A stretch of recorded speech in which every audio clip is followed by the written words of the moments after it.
Assalamualaikum students, welcome to H&M Physics. Our today's topic that is X-rays diffraction. X-rays diffraction, okay? X-rays diffraction. Also, the light wavelength range, light wavelength range 10 power minus 7 meters, okay? For X-rays wavelength anya 1000 dafa wavelength short, unji range takriban 10 power minus 10 meters, okay? तो grating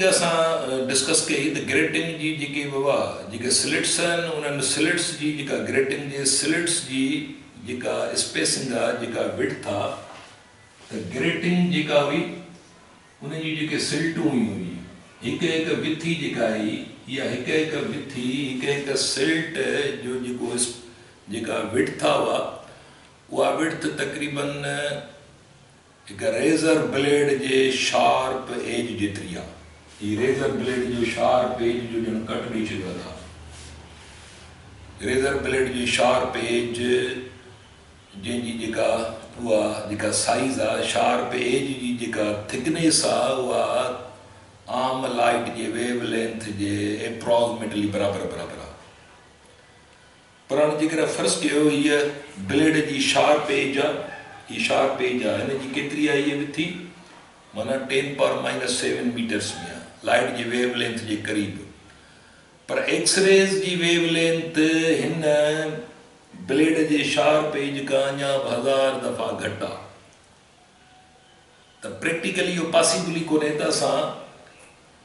एक blade के sharp age का 1000 दफ़ा अञा वधीक sharp असां का age ठाहे सघूं या मिसाल जेकर असां हिनखे हीअं कट ॾियूं छा असां 1000 ब्लेड हिन मां कढी सघूं था त हिकु जेकर 1000 ब्लेड कढंदासीं त पोइ हिकु ब्लेड जी शार्प एज 10 पावर माइनस 10 में थी वेंदी जेका पॉसिबल न आहे प्रैक्टिकली पर कुदरती तौरु हिकिड़ियूं शयूं पॉसिबल आहिनि कुदरती तौरु हिकिड़ियूं अहिड़ियूं यानी शार्प यानी गैप्स मौजूदु आहिनि ख़ासि करे स्पेशली क्रिस्टल में जीअं रॉक साल्ट आहे तो रॉक साल्ट में जो एटॉमिक अरेंजमेंट है फिगर ड्रा कई है एटॉमिक अरेंजमेंट थी तो वही है तमाम पर एटॉमिक अरेंजमेंट अड़ी है जो माना फर्स्ट ये एटम्स रेगुलरली माना अरेंज थियल माना खास यानी एटम की कतार है बाक़ायदा एटम जो सतह है हिकिड़ी बी सतह है एटम की टी सतह है चौथी सतह है सो आहे हाँ जेका एटम की सतह है ईअं था करूं तो ये एटम की सतह है एटम की सतह जे दरमियान जो गैप आहे हाँ जो गैप आहे फ़र्ज़ु कयो ही तागा वठी हेसि ताईं जो गैप आहे इनखे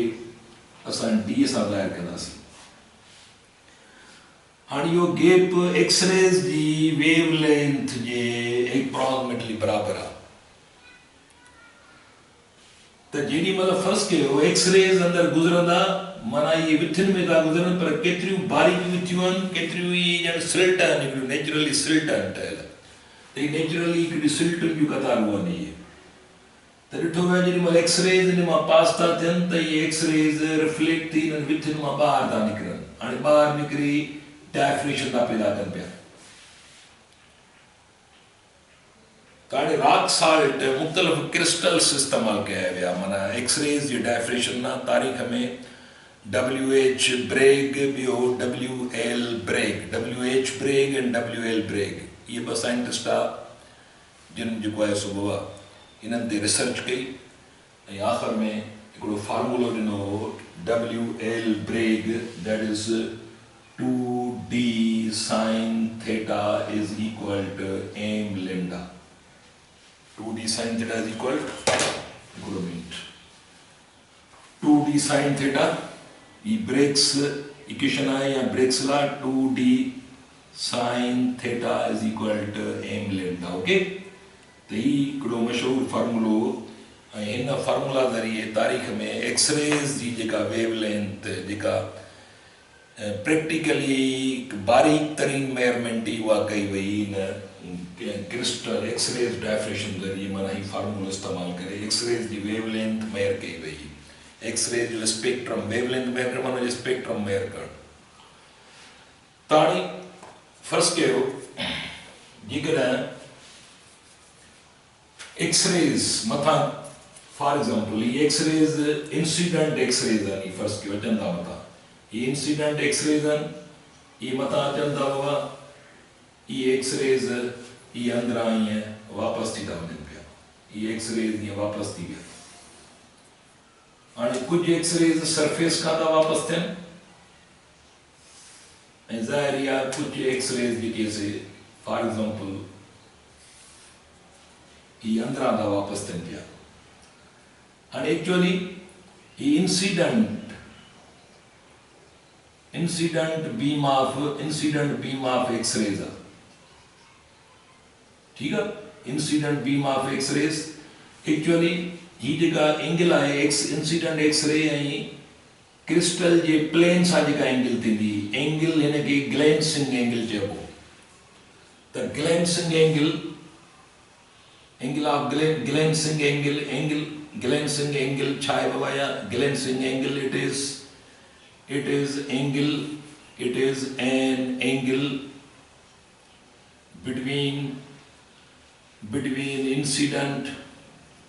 between incident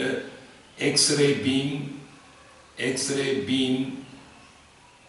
and surface of the crystal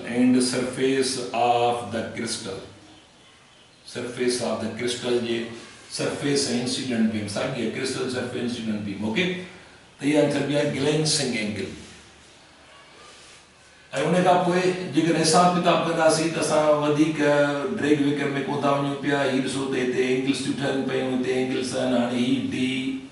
sine theta आहे ॿी हेॾा हीअ डी साइन थीटा आहे त हिते जेका डी आहे इहा एक्चुअली डी जेका आहे सा ही जेके एटमनि जूं कतारूं आहिनि जेके एटमनि जी कतार आहे या एटमनि जो लेयर सॾिबो हिन लेयर खां हिन लेयर ताईं डिस्टेंस खणो या वरी एटॉमिक डिस्टेंस सॾिबो आहे माना हिन एटम खां हिन एटम ताईं डिस्टेंस खणो ॻाल्हि साॻी आहे इहो डी आहिनि सभई इहे कांस्टेंट वैल्यू आहिनि त माना इहो या त एटॉमिक प्लेन्स जे दरमियान डिस्टेंस चयो या एटमनि जे दरमियान डिस्टेंस चयो ॻाल्हि साॻी आहे त हिते ब्रेग्स लॉ में this is distance between the two atoms or two atomic planes or two atomic lines. ये glancing angle, this is glancing angle, and ये है तांजो बाबा ये ने maxima, हालांकि maxima diffraction में X-rays में जो कोई ऐसा हुए तो को light intensity कौन पैदा करना पर photographic plate अते वो डार्क इमेज ठाहींदा जेतिरो डार्क हूंदो माना वो मैक्सिमा सघिबो थिए ओके त ही मैक्सिमा ऑर्डर ऐं ही आहे एक्सरेज जी वेव लेंथ जेको असां एक्सरेज यूज़ था कयूं त ब्रेग यादि रखिजो त ही ब्रेग्स लाइ त मशहूरु लाइ इहो त इहो जेका क्रिस्टल स्ट्रक्चर जेका आहे क्रिस्टलाइन स्ट्रक्चर खे यादि रखिजो त एक्सरेज डायफ्रेशन ज़रिए ऑब्ज़र्व कयो वेंदो आहे उनखे माना मुख़्तलिफ़ क्रिस्टल्स जा एटॉमिक अरेंजमेंट कीअं उन जो एंगल्स वग़ैरह इहो सॼो जेको आहे सो एक्सरे डायफ्रेशन ज़रिए माना जेका क्रिस्टलोग्राफी आहे क्रिस्टलोग्राफी माना जेका असां क्रिस्टल जी स्ट्रक्चर जेका असां मेयर कंदा आहियूं उहा सॼो उन ते जेको बुनियादी किरदारु कंहिंजो आहे एक्सरे डायफ्रेशन ज़रिए असां क्रिस्टलोग्राफी क्रिस्टल जी स्ट्रक्चर मेयर कंदा आहियूं ओके ऐं उन खां पोइ एक्सरेज यानी जेको डायफ्रेशन जेको आहे सो ख़ासि करे बायोलॉजिकल जेको होमोग्लोबिन ब्लड जो जेको होमोग्लोबिन जेका आहे सा ब्लड जो हिकिड़ो मुख्य जेको आहे सो हिसो आहे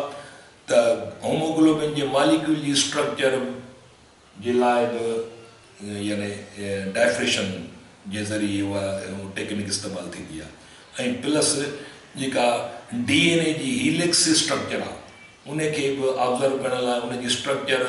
खे बि चेक करण लाइ यानी जेको आहे सो एक्सरेज यानी माना डायफ्रेशन जो अमल ज़रिए DNA जी जेका हीलिक्स स्ट्रक्चर आहे उनखे बि डिटरमाइन कंहिंजे ज़रिए कयो वेंदो आहे। हिते बि माना असांजी जेका बायोलॉजिकल साइंस आहे उन में त वरी बि होमोग्लोबिन जो मालिक्यूल हुजे या DNA जो हीलिस स्ट्रक्चर हुजे, उन्हनि स्ट्रक्चर खे डिटरमाइन करण लाइ उनखे बि जेको आहे सो हीअ डायफ्रेशन ज़रिए इहा चेकिंग थींदी आहे। ओके, त हीअ तव्हांजो जेको आहे सो हाणे जेकर फर्स्ट कयो असां यानी एक्सरेज लाइ आम ग्रेटिंग इस्तेमालु कयूं त आम ग्रेटिंग जी जेके आम ग्रेटिंग जेकर इस्तेमालु कंदासीं त पोइ जेके जीअं त एक्सरे जी वेव लेंथ तमामु शॉर्ट आहे, 1000 दफ़ा वधीक शॉर्ट आहे आम ऑर्डर लाइट खां, त पोइ जेके मैक्सिमा ठहंदा उहे मैक्सिमा हिक ॿिए ते एतिरो त वेझो हूंदा, माना हिकिड़ो तव्हां वटि बिल्कुलु जेको आहे सो यानी न मिनिमा ऐं मैक्सिमा हिक ॿिए विथी में ई न हूंदा, माना हिक ॿिए सां बिल्कुलु गॾु ठहंदा, क्लोज़ ठहंदा, एतिरो क्लोज़ ठहंदा